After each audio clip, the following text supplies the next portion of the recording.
Morning, Jack. Torin. Oh, I've never felt so terrible. I don't really remember much of last night. They're real treasures, right? Who threw up? It was a long night. I'll clean that up. I'm glad to see you've got your appetite back, Kralos. See, I did it. I've never seen anything like it before. This is another problem. This magic stuff works. Well, why don't we break out that divination again and we can find out for sure? I think we could spend another hour or two in town. Will my friends and I find love? Aww. Those of us that don't have it.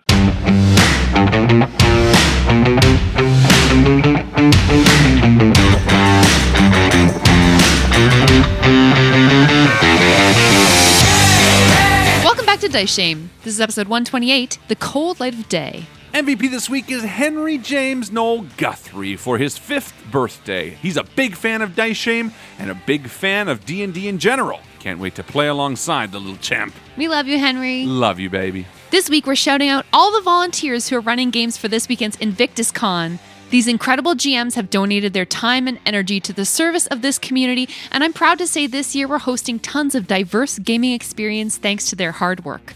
Some of them are seasoned vets, having run hundreds of games, and are happily introducing new players to the hobby. Other GMs are relatively new themselves, using the con as a safe space to try out being behind the DM screen for the first time.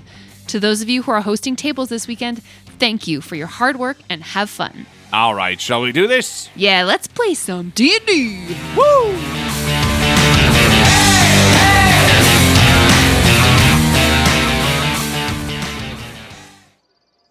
Early morning spills into the room through a crack in the curtains.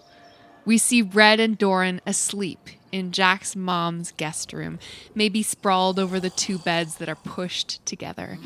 The room stinks of liquor and sweat and blood. You're hung over. The muffled sounds of someone making food in the kitchen assault your ears, rousing you from the wool of sleep. There's a smell of something frying and toasting. You can hear the low mumble of pleasant conversation through the wall. Doran, do me a favor. Just kill me. Just put me out of my misery. Oh, I've never felt so terrible. Doran kind of sits straight up. Oh, I smell food. Oh, my stomach is rumbling. I'm hungry, Red. How can you eat? Oh my god, I feel like Why is your axe above my head? Red sits up and it's like in the headboard, like inches away from his head. Did you sink this in after I lied down? That's awesome. It's this beautiful, ornate, elvish woodwork as the headboard and now just with like... a split in it. Orc Splitter's like, good morning. Doran, this is Jack's mom's house, you...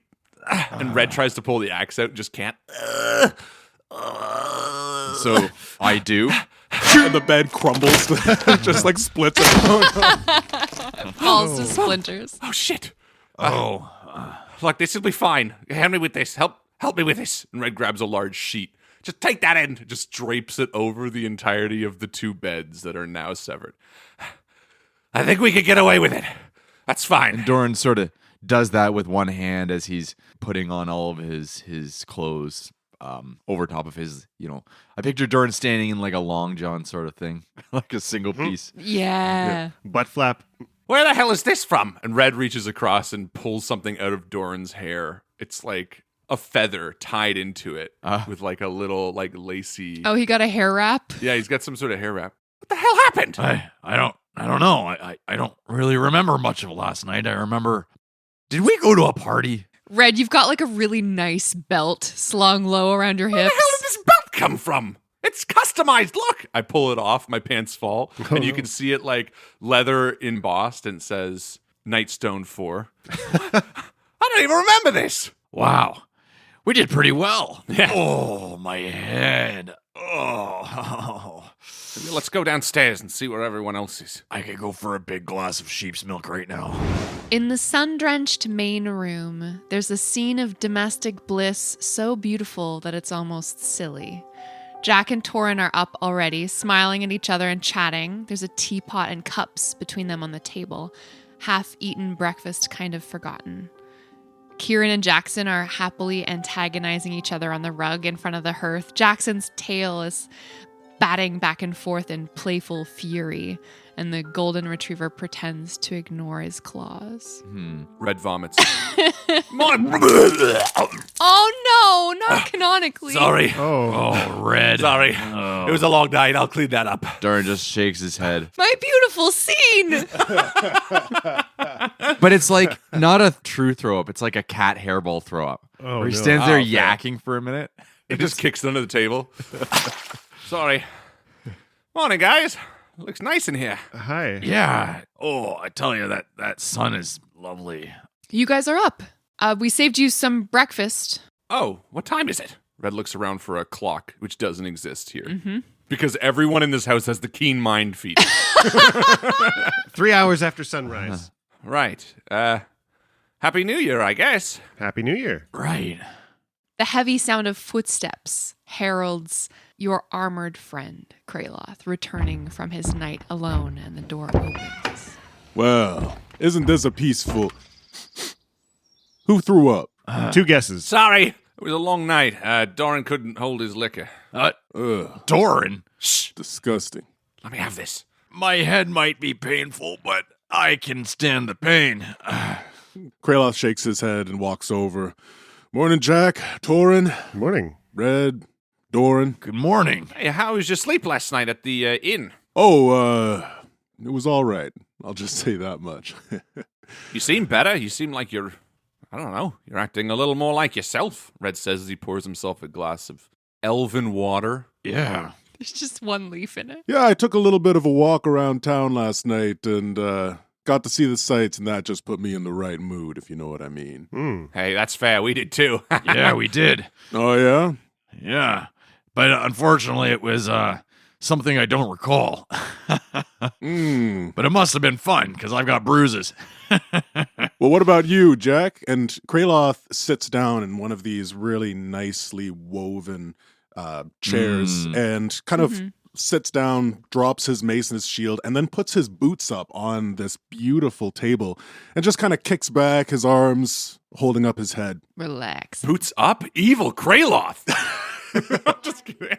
I ended up finding Calliope, that girl from the note in the cabin, and helped her Oh, shit. You did. get on a ship down to Everland. You mean you actually did something of some worth last night? I don't know. I probably made a big bunch of trouble for my mom. So it's, we're not thinking about that, and we're having coffee. Cheers. And Doran walks over and grabs a cup off the table and pours some coffee. Yeah. Red fills his with wine. Torin's like, I don't know about the rest of you, but I don't think I've ever had a bed so comfortable as what I slept in last night. Yeah, but like beds can be replaced. Oh, They're real treasures, right? Like they've handcrafted. They've been grown. It takes years to make one of those beds because they grow the trees into that shape. It's so good. I know, you were telling me. Well, come on. Let's not make Kraloth feel bad for not being able to sleep here. Eh? They're just beds.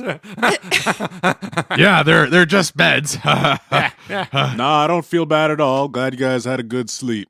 Good. And nice to see you, Torin. How much do you think they would cost if we were going to get some for the copper cup? You know what? What's for breakfast? Red says and pushes his way between them. I don't know if you want to do that. They're pretty fragile pieces of... No, they're ugly. Don't get them. They're gross. One much sturdier, ones that will hold an act.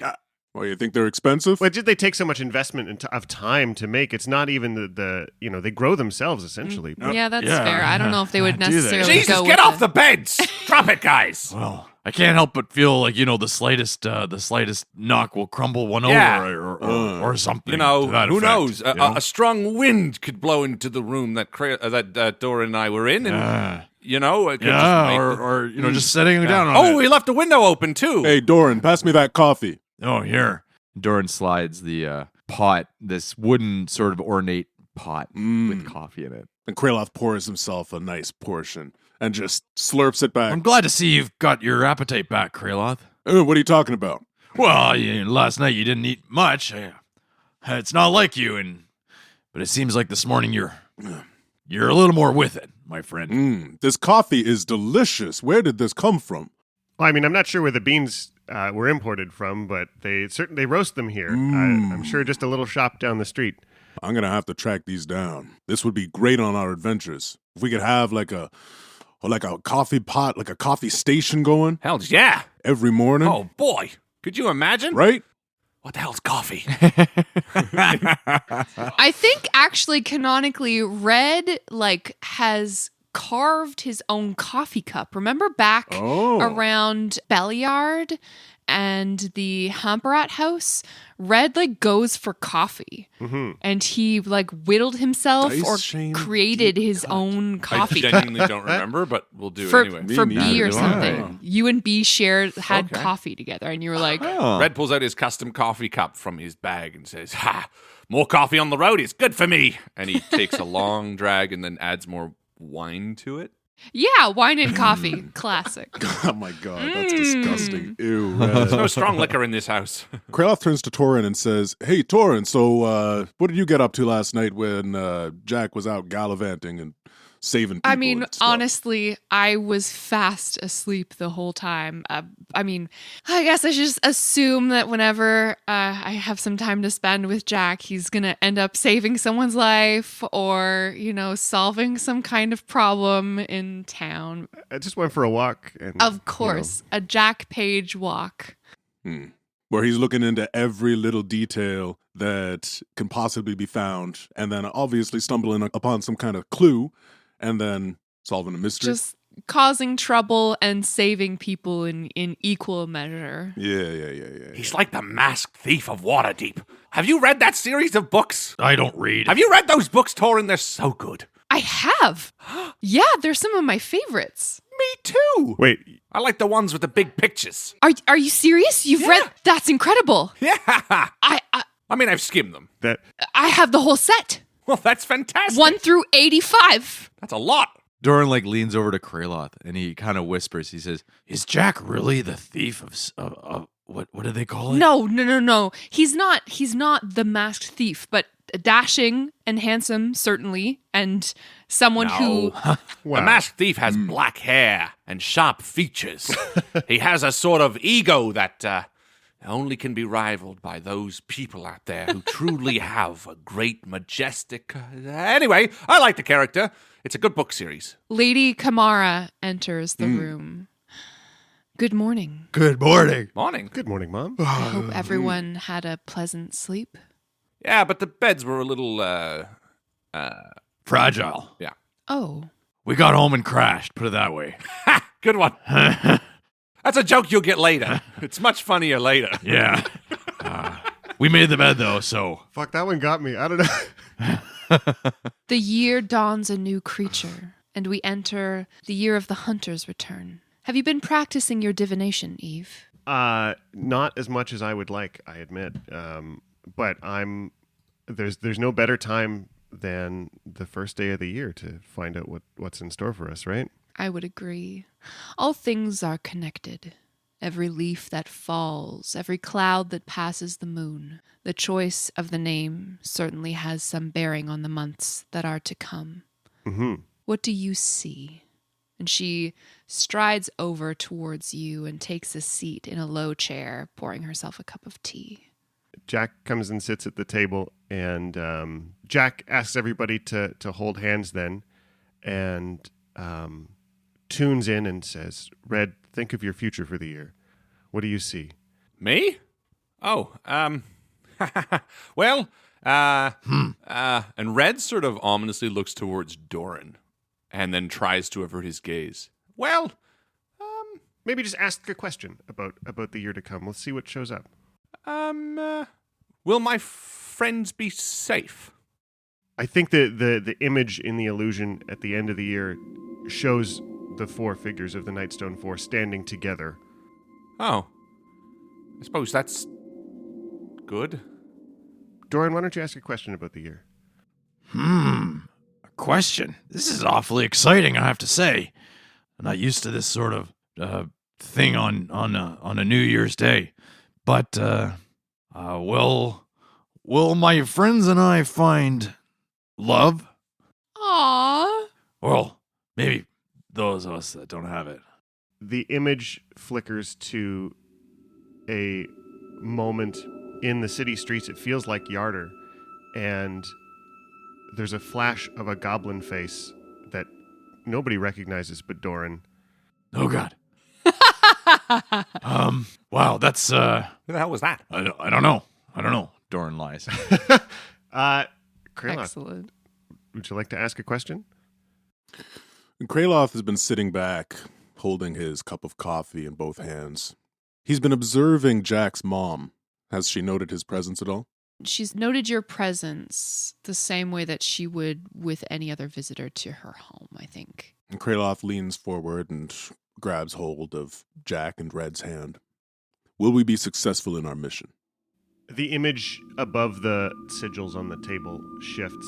I think it shifts from where it's looking at the back of the four of us to like a camera flying over to see the front of us and a path of dead giants behind us. Well, that's hopeful. We're going to kill a lot of giants. I could have divined that. Your hands are so cold, Kraloth. Don't worry about it. Jack asks, will we be in Waterdeep for green grass? And there is a flash of Torin waiting in the copper cup, looking expectantly at a door and not having it open. Ooh. Would you like to ask one, Torin? Yeah. Will this is boring. It's not like a fun one, but will the Copper Cup's new business model be successful? It was like a graph. Line goes up. Projections. Yeah, I think it flashes to a vision of the Copper Cup like we've never seen it. That it maybe goes past that moment we saw a minute ago of Torin looking at a door to like Torin scrambling around the place as there are all kinds of adventuring weirdos just filling the place to the rafters. Like he was sitting at that door expectantly, maybe like because they're exhausted, it's the first break he's had in the whole day or something. Mm-hmm. Jack turns kind of expectantly to his mom, both to be like, see, I did it. And also like, a moment of like, would you like to ask a question, Mom? Kamara smiles briefly, only on you, Jack, like a spotlight, and then turns to face the rest of the party, and she says, "Can I trust that my son will be safe with these?" Doran kind of almost looks like he's offended and kind of squirms in his chair a bit, looking away. I mean, it's got to cut to some version of the vision that just shows there's no safety in the life we lead. Maybe it's not even a premonition. It's almost like a flashback of all the different grievous injuries you've sustained. Yeah, I punctuated with the 2 punches from a statue last night when he was literally in one of the safest places in the world. Like this, there is nothing but danger in our future. Well done, I must say. It's been some time since I've seen the work that you can do. We didn't have much time to talk last night about everything that's been keeping you busy. Mm-hmm. Perhaps you'd like to tell me about your travels. Well, yeah, I mean, where to even start? I guess, Donville or I'll let Jack tell this. He's a much better storyteller. Doran interrupts. Dawnglow, they call it now, but it was Nightstone. You remember I had that friend there, and I think Jack goes on to... I think Jack takes the next 10 or 15 minutes to get everybody caught up with the adventures in the Nightstone for, starting from how we all met through the giants and conch shells and prophecy and all of that stuff that led to here. It's been a hell of a ride. We've got a lot of people working against us. We made some enemy with a wizard up in the north. We got these dwarves south of us that seem to really want, all of our heads, I suppose. We got the huntlords that are tracking Jack like a fox. Meanwhile, we're trying to sort out what's going on with these giants and get the world in order so that the world doesn't come crashing down around all of us. Yeah. Hero shit. We can use any help we can get. Yeah. What we're really hoping about is hoping you could help us find some answers. Or is this thing? Red, why don't you pull it out of your bag? Yeah, whip it out, Red. Yeah, and Red goes into the bag and he starts pulling something out, but the giant mask is like in the way. And he's like, It's like, this is another problem. We got these giant relics that we just can't... There's still one down by the waterfront. Hey, let me ask you, Magic Lady, how would you transport things that were really, really heavy to really, really far away? The uses of magic are many and varied. There are several ways I could think of. Give me one that's easy that I could have.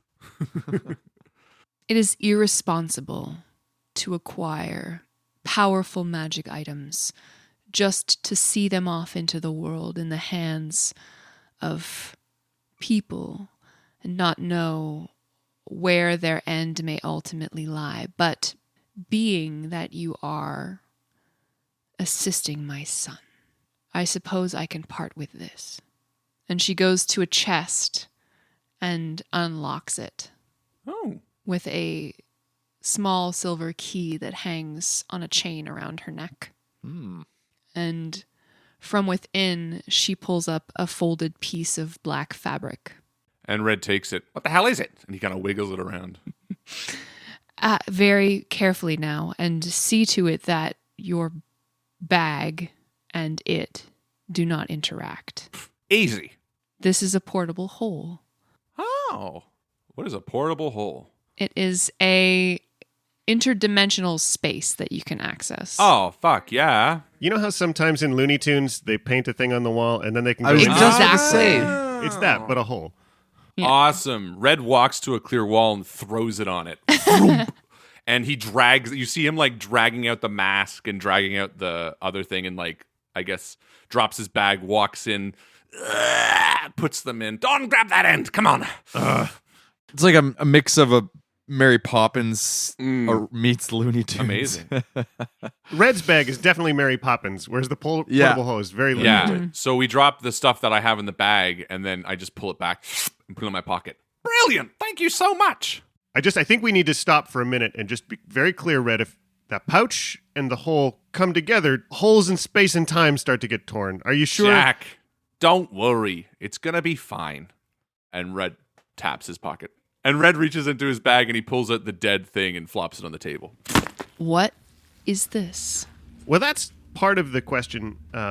I've never come across this before. It's some kind of creature we believe from the Shadowfell. And if anyone knew about holes in time and space and getting through here, I figured you'd be able to help us solve this puzzle. And maybe I think we spend a little bit of time like going through all of our interactions with the Shadowfell, from the stuff at the mansion that you guys had encountered to the crazy creature at The boy in the cave. the boy in the cave. And then there was a beast that killed me. This giant demon with hooves, and I've never seen anything like it before, not even in books. Jack? As far as I understand, entirely undescribed previously.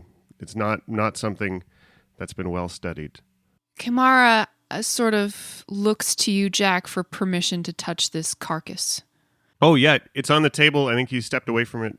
You're welcome to explore it however you like. She pulls a knife free from her belt, this just simple work knife, and begins to cut the flesh from this creature. She does it like violently? No, not even close. Very deliberately. Like a scalpel?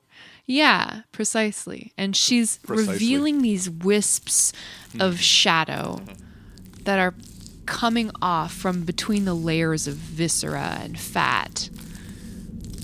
The Shadowfell is one layer in the cosmos, existing in its own plane, and evolved of our own material plane.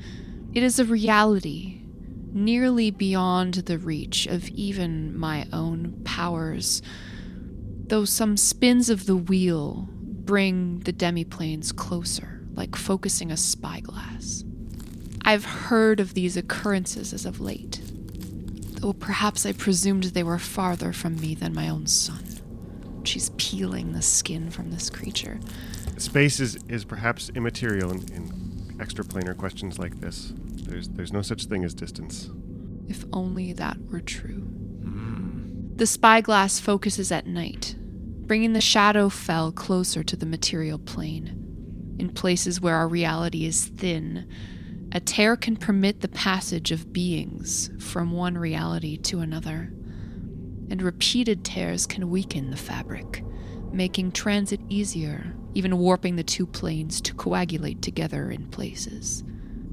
The Shadowfell is a place without the light of stars or moons, and full of the breath of some dark presence, and you must never go there.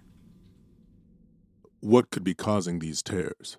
It's possible that this is just something that happens through the course of time as the wheel spins. Well, has it happened before? Not to my direct knowledge, though the writings of this place are extremely scarce. Who would know more? Who's written about it? No one I know. Is there anything we can do to strengthen the walls of reality around us? That I think what's been so troubling is just how we find ourselves stepping through places and suddenly here's creatures of inky darkness dripping through into our reality, and hard to sleep at night knowing that can happen. I'm proud of you, Yveben, for asking the difficult questions. What can I do? How can I protect? These are unknowable answers, but things that you can research yourself. These are boundaries of our knowledge that you can press against, that you can fight against. And your research may prove invaluable. She frowns and brings a hand to her face, and the illusion of porcelain skin dissolves into knots of gray and pink scar tissue that run from her hairline all the way down her face, down her chin to her neck. One of her eyes shows milky white and unblinking. Whoa. Even the most careful wizard can be caught in unfathomable danger in the Shadowfell. An injury you sustain in that realm cannot be healed the way it can here. Or not that I have found. I beg you, Jack, be careful. Yeah. What happened? When did this happen? A long time ago. Okay.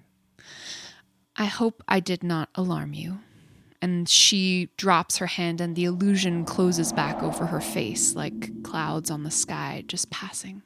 No, it's fine. Not alarmed. That's normal. I think Jack takes a careful moment to wrap up this sample again for further research. Red wakes up from a mini nap. What was that? Yeah. He's cuddling. He's cuddling just- the bag of holding and the invisible hole like, right beside each other. Yeah. What? Oh, yeah. Sorry. Your journey is fraught with danger, but your quest is noble. I think there is something that I can do to keep you safe. Oh, that would be helpful. We have not been safe. Another hole would be great.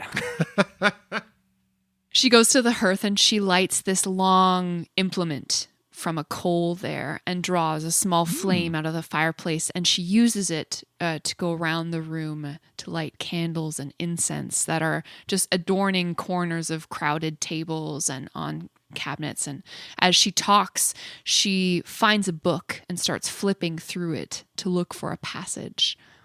You are marked, Yveben, with a cruel sigil. You are being tracked, watched by something that grows in dark power. You spoke of the Hunt Lords, Yes. and I believe this is true. I can't take your place in this battle, for I belong here in Silvery Moon, and the things that I attend to require all of my concentration. Of course. No, I have a date later, in fact, with a man named Emrys. He's going to be your new dad. But I can shield you from the eye. And she's moving throughout the room. She's drawing sigils on the walls with some charcoal.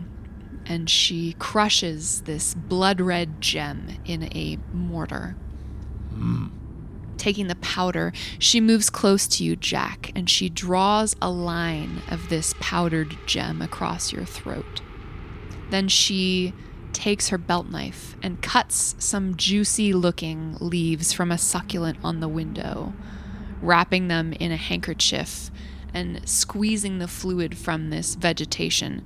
She wipes the dust from your neck. The plant is just emitting this sweet fragrance into the room. And Jack, you have a vision of a spectral skull overlaid on your sight, its violet eyes burning. And as she removes this dust, this red gem dust from your neck, the vision falls to ash and is blown away in some magical wind. Oh, Jack, just like for the first time in, I don't know, months, relaxes some tense muscle. I know that feeling. Mm-hmm. Thank you. I wish you had come to me sooner. I do too. We told him. He was embarrassed. Thank you. Hey, Kraloth, what did she just do? Something about that Hunt Lord curse. Weren't you watching? Yeah, but I don't know what. She didn't say anything. It was very quiet. She just moved around the room doing things. She cut a succulent and then put that, and then that did something. Well, I've cut succulents. Have you? Why would you do that? I don't know. They taste good. Oh. Huh. I didn't know that.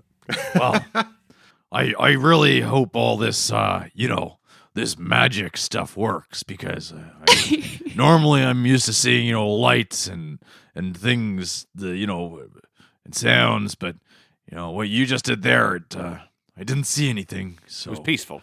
I just, it would be nice if those things didn't come hunting us at night again. Not all magic is as a carnival, Doran. Well, he kind of goes red a bit, bum blushing. So, sorry if I've given you the wrong impression. How sure is this? Is this a guarantee that it's going to shield us for good, or is there a chance that they'll be able to slip through somehow? I am not omnipotent, but I've done my best. Well, why don't we break out that divination again and we can find out for sure? Because those were some very clear answers. Let me keep practicing, and we can try it again later. So Kamara she walks around the room and she's extinguishing candles with her fingers now. Oh, that's badass. That hurts. That's like the Aragorn, like, tss, Yeah. tss. Oh. Yeah, Jack's got a renewed sort of vigor in his step. There's a moment where he almost forgets leaving and going back on adventure means like saying goodbye to Torin for a second. You're welcome to stay, but I understand that you have places to be. If you're in the mind for some shopping before you leave the city, there's always the Hammer First Market in Laurel Square. Hey, that's not a bad idea, actually. I have really appreciated your company, and it's been wonderful to get to know your companions. I think Red sort of casts an eye over to Torn and Jack, and maybe even senses the realization in Jack as well of him realizing that he needs to leave That Torn. regret. Yeah, and Red sort of is like, yeah, you know what? I think we could spend another hour or two in town, maybe do some shopping, hang out. Torrin, I'd love to say hi to you. We kind of left last night in such a hurry. Yeah, I didn't really get to say hi. That's okay. I understand. I mean, I'd love to go shopping. Yeah, I mean, Jack reaches out a hand and says, "Let's go to the market." Cute. Cool. And Red grabs Jack's other hand, too. Yes, to the market. Let's go. And starts pulling them out of the room. So cute. Stay here, Shale. Oh, mind you, there might be a blacksmith. And Doran suddenly gets re-excited. Are you coming, Kraloth? Yeah, I'll be there, but I might kind of go off on my own. Well, Just explore. maybe I can convince you to keep me company. Oh, I'll check out the blacksmith with you. Why not? That'd be great. And with that, you gather your things, leaving this quiet breakfast scene as you head out into the busy streets of Silvery Moon on the first day of the year.